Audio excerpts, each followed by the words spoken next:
요즘 한절기라서 감기 몸살 많이 앓으시죠?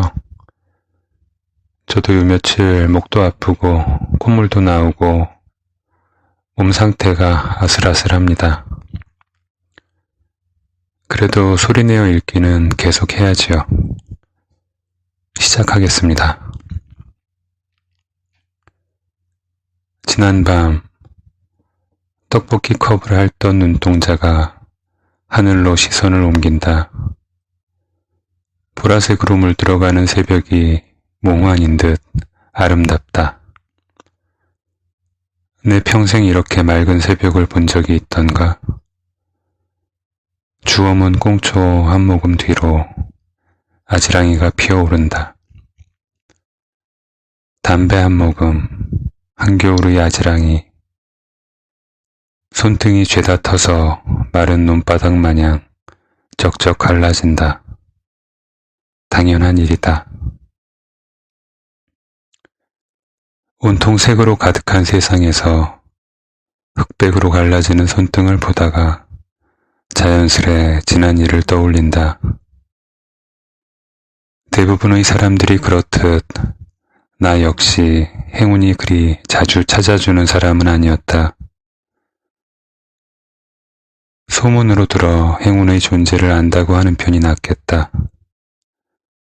흔히들 이야기하는 돼지꿈 한 번 꿔본 적이 없고 길에서 100원 이상을 주워본 적이 없고 노력하지 않고 뭔가를 얻어본 적도 없고 오히려 노력한 것보다 못한 결과를 얻은 적이 많았다. 그날도 별 볼 일 없는 하루였다. 오후 늦게, 아니 거의 초저녁이 되어서야 잠에서 깨어났고 평소처럼 일어나자마자 담배를 물고 화장실에 들어갔다. 눈을 비비다가 단단한 눈곱이 낀 걸 발견했고 손톱으로 긁어냈다. 눈곱에는 작은 눈썹 하나가 눌어붙어 있었다. 나는 소원도 빌지 않은 채 가볍게 손가락으로 한 덩이가 된 눈곱과 눈썹을 튕겨 화장실 바닥으로 날려버리고 이를 보고 뒤처리를 하고 화장실을 나왔다. 화장실에서 이를 보는 동안 거실을 쳐다보다가 발견한 모기 한 마리를 잡아서 라이터불로 태워 죽이고 저녁 식사로 크림 수프를 끓였다. 하늘은 아침보다 더 무거웠고 바람도 거세게 불었다. 아직 비는 내리지 않았다. 묘한 분위기의 저녁. 뭔가 그리워할 것을 찾아야 할 것 같은 밤이었다. 저녁 식사를 마친 후 나는 산책을 나섰다. 느린 걸음으로 동네 한 바퀴를 돌다가 편의점 앞에 섰을 때 문득 갈증이 느껴졌다. 뜨거운 커피를 한 캔 샀다. 편의점을 나서는데 갑자기 머리가 멍해지면서 치통이 몰려왔다. 가장 가까운 약국에 들어가 가운도 입지 않은 젊은 약사에게 진통제를 부탁했다. 한 번에 2알씩 드십시오. 24시간 지속 효과가 있습니다. 약사가 말했다. 한 번에 하나씩 먹으면 12시간 지속 효과가 있는 건가요? 내가 물었다. 2알을 먹었을 때 효과가 극대화되는 약입니다. 처방을 지키는 것이 효과가 좋습니다. 약사가 대답했다. 나는 그 자리에서 2알을 먹고 남은 2알은 바지 주머니에 넣었다. 3,000원입니다. 비싼 진통제다. 나는 3,000원을 지불하고 약국 안에 놓인 긴 소파에 앉아 진통제 상자 안에 들어있던 설명서를 찬찬히 읽어보기 시작했다. 효능, 효과, 관절염, 골관절염, 강직성 척추염, 급성 근골격 질환, 급성 통풍, 요통, 월경 곤란, 외상 후 수술 후 발치 후 염증 및 통통, 이런, 월경이 곤란할 때도 먹을 수 있는 약이었다. 그런데 월경이 곤란하다는 건 어떤 느낌의 증상일까? 부작용.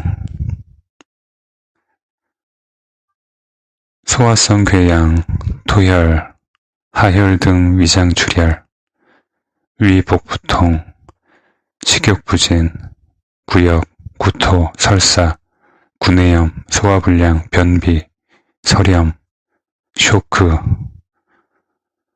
중독성 표피괴사증, 손톱박리증, 탈모, 빈혈, 혈소판 감소, 재생불량성 빈혈, 골수기능 억제, 백혈구 감소, 고혈압, 우혈성 심부전, 급성 심장질환, 황달, 간염, 발진, 가려움증, 졸음, 현기, 두통, 수족의 저림, 우울, 신경질, 환각, 감정변화, 정신혼란, 안면 및 손의 알레르기성 부종, 전신 권태감, 시야 흐림, 어깨 결림, 발열, 호흡곤란, 그리고 드물게 기관지 경련, 두드러기, 혈관 부종, 혈관염이 보고된 바 있다.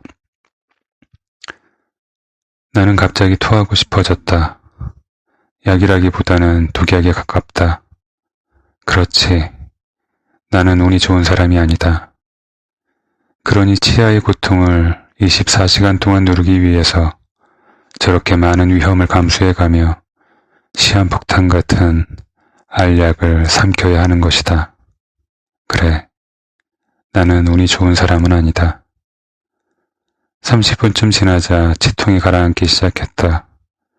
설명서에 적혀있던 어떤 부작용도 일어나지 않았다.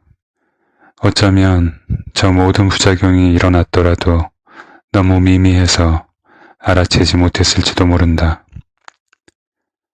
사람 잡는 약을 한 알도 아니고 2알씩 먹어야 효과가 좋습니다. 라고 했던 약사의 말이 맞는 것 같았다. 효과는 좋았다. 며칠이 지나고 나서도 치통은 재발하지 않았다. 이 정도면 운이 좋은 것일까? 삶의 반이 불행이라면 나머지 반은 행운일지도 모르지.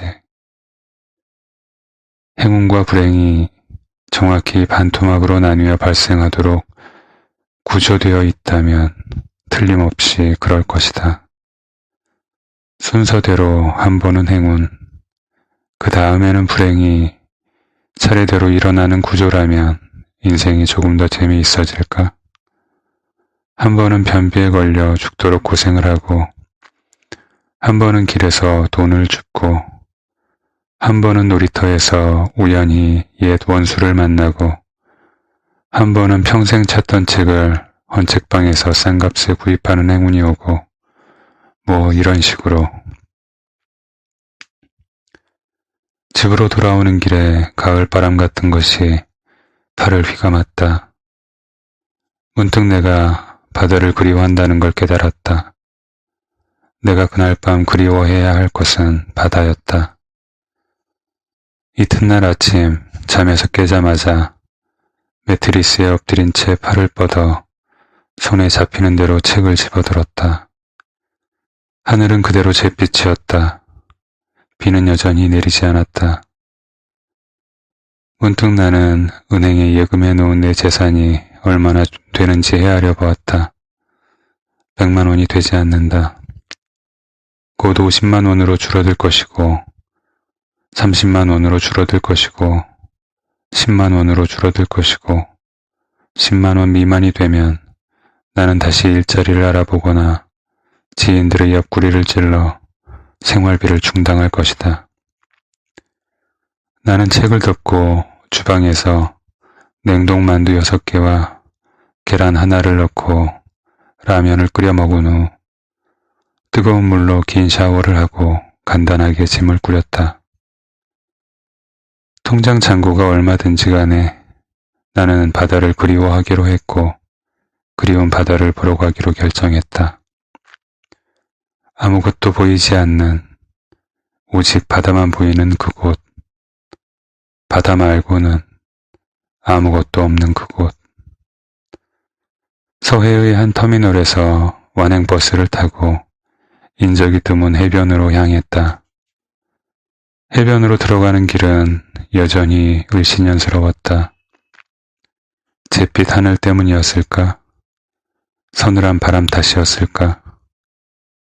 그립고 아름다운 바다가 아니라 마치 인적 없는 거대한 묘지 입구로 들어서는 것 같은 기분이었다. 나는 오래전에 묵었던 민박집을 다시 찾았다. 민박집 주인 여자가 나를 오래 쳐다봤다. 전에도 오셨죠? 낯이 익어요. 가끔 옵니다. 혼자 오셨나봐요. 며칠이나 계시려고? 오래 있지는 않을 겁니다. 한 2, 3일 정도. 평일에는 손님이 없어서 주방도 혼자 쓰시는 거나 다름없어요.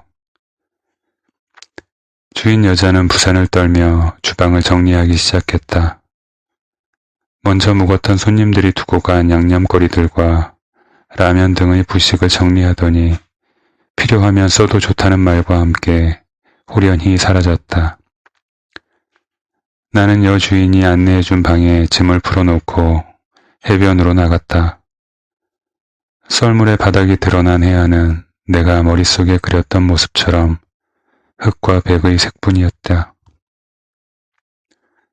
회색 하늘과 회색 바다와 회색 모래사장밖에 안 남은 거대하고 빈 풍경. 어쩌면 나는 내 가슴 속의 비어있는 공간보다 더 큰 공허를 보고 싶었는지도 모른다. 거대한 공허로 내 속의 작은 구멍을 메우려고 했던 것일지도 모른다. 하지만 언제나 그랬듯 그리움이 가득한 채로 바다를 보러 달려오면 바다는 더 큰 그리움으로 나를 껴안고 놓아주지 않는다. 2개의 빵으로 연명하며 머나먼 길을 걸어 10개의 빵을 구하러 왔는데 남은 하나의 빵마저 빼앗기고 내쫓기는 기분. 내가 그리워하는 바다는 늘 그런 식이었다. 민박집 주방에서의 식사 시간을 제외하고는 거의 바닷가에 나가 시간을 보냈다. 나는 꼬박 나흘 동안 바다와 마주하고는 닷새째 되는 날 짐을 꾸렸다.